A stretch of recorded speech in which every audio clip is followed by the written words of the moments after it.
మీరు టీ తాగేంత సమయం కేటాయిస్తే చాలు. అగ్గిపెట్టె ధర 50 పైసలు. అందులో ప్రభుత్వానికి పన్ను రూపంలో చేరుతున్నది 20%, అంటే 10 పైసలు అన్నమాట. టూత్ పేస్ట్ ధర 35 రూపాయలు.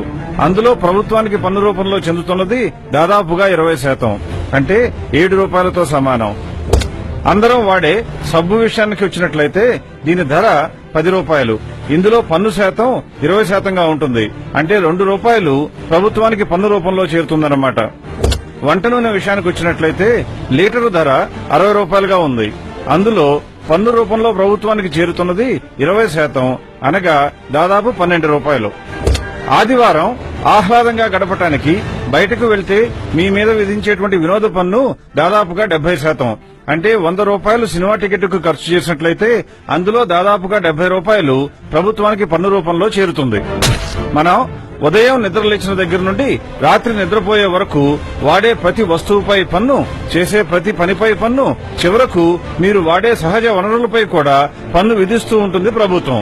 ఇన్ని రూపాల్లో ప్రభుత్వం వసూలు చేస్తున్నటువంటి పన్నుల మొత్తం సంవత్సరానికి దాదాపుగా 50 లక్షల కోట్ల రూపాయలు. ఈ మొత్తం ప్రజలకే చెందినటువంటి ప్రజాధనం. సరైన ప్రజాస్వామ్యంలో ఈ మొత్తాన్ని ప్రజలపైన, ప్రజల కొరకు ప్రభుత్వం ఖర్చు చేయవలసి ఉంటుంది. కానీ ప్రభుత్వం లెక్కల ప్రకారం ప్రస్తుతం పెట్టే ఖర్చు వివరాలు ఒక్కసారి తెలుసుకున్నట్లయితే ప్రభుత్వానికి ఏర్పడుతున్న ఆదాయం 50 లక్షల కోట్ల రూపాయలు. అందులో ప్రభుత్వం ఆస్తుల ఏర్పాటు లేదా వనరుల ఏర్పాటుకై ఖర్చు చేస్తున్న మొత్తం 43,60,000 కోట్ల రూపాయలు. ప్రజల సంక్షేమం కోసం ఖర్చు చేస్తున్నది 10 లక్షల కోట్ల రూపాయలు. అంటే ప్రభుత్వ లెక్కల ప్రకారం లోటు 3,60,000 కోట్లుగా ఉంటుంది. ప్రభుత్వం నష్టాలను భరించి కూడా లోటు బడ్జెట్ తో ప్రజల సంక్షేమం కొరకు ఎంతో పాటుపడుతున్నట్లుగా చెప్తూ ఉంది. అంటే ప్రభుత్వ లెక్కల ప్రకారం ఒక్కొక్క సంవత్సరానికి సగటున ప్రతి భారతీయ పౌరుడిపై ప్రభుత్వం ఖర్చు చేస్తున్నటువంటి మొత్తం 10,000 రూపాయలు. 5 సభ్యులున్నటువంటి ఒక కుటుంబంపై ప్రభుత్వం ఖర్చు చేసే మొత్తం సంవత్సరానికి దాదాపుగా 50,000 రూపాయలు. 5 సంవత్సరాల కాలంలో ఒక కుటుంబంపై ప్రభుత్వం ఖర్చు చేస్తున్నట్టుగా చూపిస్తున్న మొత్తం 2,50,000 రూపాయలు. అంటే ప్రతి కుటుంబంపై సగటున నెలకు ఖర్చు చేస్తున్న మొత్తం 4,000 రూపాయలు అన్నమాట. ఇదే నిజమైతే తాగే నీటికి కొదవ ఉండదు. పౌష్టికాహారం అందరికీ చేరుతుంది. అందుబాటులో అందరికీ మెరుగైన ఉచిత విద్య, అధునాతన సౌకర్యాలున్న హాస్పిటల్స్ లో ఆరోగ్య పరీక్షలు, నిరంతర విద్యుత్ సౌకర్యం, శుభ్రమైన రోడ్లు, మెరుగైన డ్రైనేజ్ వ్యవస్థ. వాస్తవ పరిస్థితి ఇలాగే ఉందా? నీళ్లు రాని కుళాయిలు, పౌష్టికాహారం లేక ఇబ్బంది పడుతున్న ప్రజలు, చాలీ చాలని బట్టలతో అరాకొరా స్కూళ్లకు వెళ్తున్న పిల్లలు, రవాణా సౌకర్యం లేక అల్లాడుతున్న ప్రజలు, అస్తవ్యస్తమైన డ్రైనేజ్ వ్యవస్థ. ఎందుకు ఇలా జరుగుతోంది? దీనికి కారణం ఎవరు?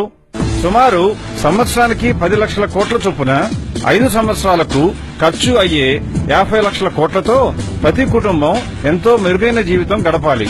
కానీ జరుగుతున్నది దీనికి భిన్నంగా ఉంది. దీనికి కారణం ఇన్ని లక్షల కోట్ల డబ్బు ఎక్కడికి పోతోంది? ఈ ప్రజాధనం ఎలా దుర్వినియోగం జరుగుతోంది?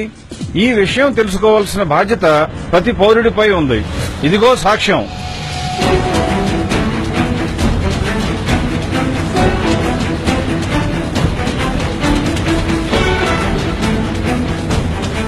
స్విస్ బ్యాంక్ లో భారతీయ నాయకులు, వాళ్ల అనుచరులు దోచుకుని దాచిన సొమ్ము సుమారు 75 లక్షల కోట్ల రూపాయలు.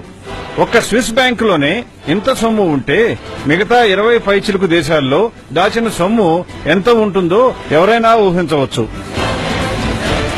పాలించేవారు మారుతున్నా ఈ ప్రజల సొమ్ము ప్రజలకు అందుబాటులోకి రాకపోవటానికి కారణం ఎవరు? పాలకులు, వాళ్ల అనుచరులు అని ప్రత్యేకంగా చెప్పవలసిన అవసరం లేదు. మన ప్రస్తుత నాయకత్వం దోచుకుని విదేశాలలో దాచిన నల్లధనంపై సంవత్సరానికి సంపాదిస్తున్న వడ్డీ భారతీయులందరిపై ప్రభుత్వం ఖర్చుగా చూపిస్తున్న మొత్తం కన్నా ఎంతో ఎక్కువ.